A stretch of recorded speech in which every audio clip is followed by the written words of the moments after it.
Hungary থেকে যাওয়ার পরে আমি জেনারেল আজিজের কাছ থেকে একটি মেইল রিসিভ করি এবং সেখানে তিনি আমার কাছে জানতে চান ব্যবসায় স্থাপন করতে কি কি প্রয়োজন।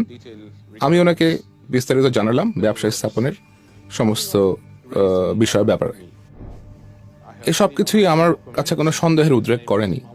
আমি তার সব কাগজপত্র দেখেছি এবং আমি দেখলাম যে ওনার নাম মোহাম্মদ হাসান, এবং এখানে কৌতূহলী হবার মতো তেমন বিশেষ কিছুই ছিল না।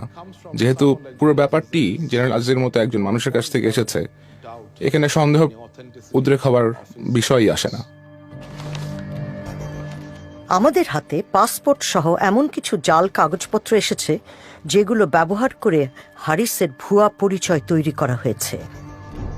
এই পাসপোর্টটিতে উম্মে কুলসুম নামে বাংলাদেশের ইমিগ্রেশন ও পাসপোর্ট অধিদপ্তরের একজন কর্মকর্তার স্বাক্ষর রয়েছে। তিনি পাসপোর্ট জালিয়াতির সাথে জড়িত একটি অপরাধী চক্রের সাথে সম্পৃক্ত ছিলেন বলে অভিযুক্ত হয়েছিলেন।